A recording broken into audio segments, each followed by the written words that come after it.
Hello, it's far too wet and it's far too windy to be in the garden today, so I thought I'd shoot this short clip of video indoors just to give you a heads up on winter composting. This is something I do every year at Homegrown Veg, and the only ingredients required are leaves and seaweed, and that might involve a trip to the woods and a trip to the seashore, so it's a win-win-win. 2 nice days out, and hopefully at the end of the exercise some usable compost.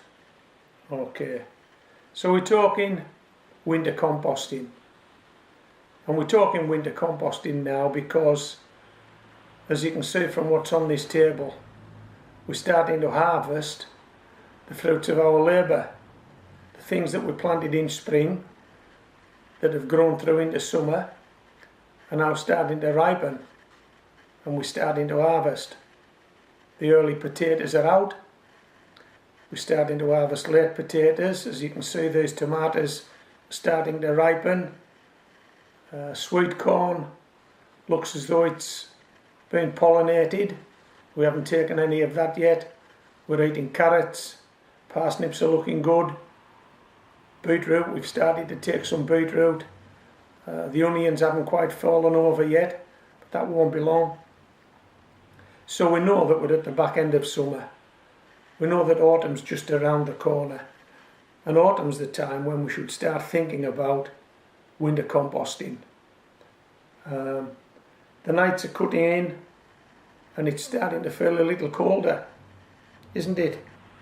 There are areas of ground now that have had crops in that are starting to become available to be tidied up, so that they'll sit out autumn and winter and be ready again next spring. But we can use those areas of ground. If there's nothing in them, then if we've got anything that we want to stand on them, we can do that, can't we? It's just spare ground, doing nothing. Okay, so shortly the leaves will start to fall. We'll move into autumn, green leaves will become brown leaves and they'll start to fall. And that's the time to collect leaves, obviously. You've no need for me to tell you that. That's the time to collect leaves, in autumn, when they're brown, when they start falling from the trees. But that marries in very nicely with the best time to collect seaweed. If you're going to collect seaweed, the colder months are the time to collect seaweed. And the reason for that is that during the summer months, when seaweed is also available on the shoreline, and incidentally never take seaweed off the rocks, only take it off the shoreline. When seaweed is available on the shoreline in the summer months, it is always infested by flies, always. And the last thing you want to do is to bag up some seaweed, put it in the boot of the car, bring it home, and before you get home you've got a car full of flies. So the only time to collect seaweed is in autumn and winter. So we're not far off moving into autumn now, and the leaves will start to drop, and seaweed will be washed up on the beaches, washed up on the seashore, and it will be totally free of flies. The flies will be long gone. So a trip to the woods is on the cards, and a trip to the seashore is on the cards. I do this every year, and I've produced a video that's called HGV, How to Make Seaweed Fertiliser Start to Finish. It's already loaded on the channel. I'll put a link to that video on the bottom of this video in the text somewhere, and if you fancy having a go at this, then I recommend you watch that video. Okay, now there are a few things you need to know about seaweed. One is that salt is not an issue. It just isn't. You need to watch the other video to see why salt is not an issue. Another thing you need to know about seaweed is that it's on the shoreline because it's become detached from the rocks. But occasionally seaweed attaches itself to smaller rocks and boulders and pebbles, and they wash up with the seaweed. Now this video that I'm asking you to watch, that I'm recommending you watch, shows me chopping up seaweed. It's vitally important that if you do bring seaweed home, you do not chop it until you've checked that there are no stones attached, no pebbles attached to the seaweed. Particularly if you decide to use your garden lawnmower to chop the seaweed, or a shredder.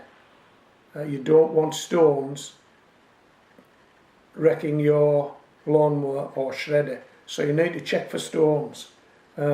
Never store seaweed in plastic bags.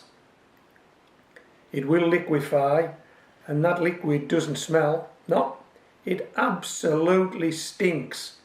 So you do not want to be storing seaweed in plastic bags.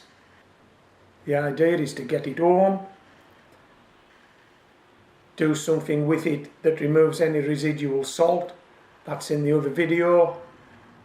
Mix it with the leaves, chop it and drop it on an area of ground where it can rest over winter, and the elements and the worms and the fungus and the little creepy crawlies in the soil will do the rest.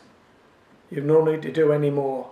Now we're not talking about a compost pile.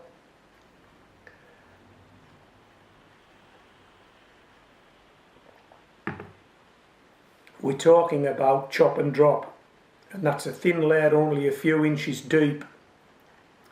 A compost pile will generate heat, and it will generate heat because it is a pile, and usually a compost pile is generating heat in the summer months. The problem with that is it can become smelly. There can be some food items that have sneaked in there that you didn't really want to be in there, and it could attract vermin. And you don't want that if you're gardening at home. You want something that's easily managed and not going to smell and not going to attract flies and not going to attract vermin. And the chop and drop mix of seaweed and leaves fits the bill perfectly. Okay, so I think I might have whetted your appetite for winter composting. Check out the link in the text below this video, then watch the video, and that'll show you all you need to know about winter composting a chopped mix of seaweed and leaves. Okay, so I hope you've enjoyed this little taster. Watch the other video, leave me some comments. If there are any questions you have about composting seaweed and leaves, just ask me. I've been doing it for years and I'll be speaking from experience. Okay, so this is Homegrown Veg, signing out.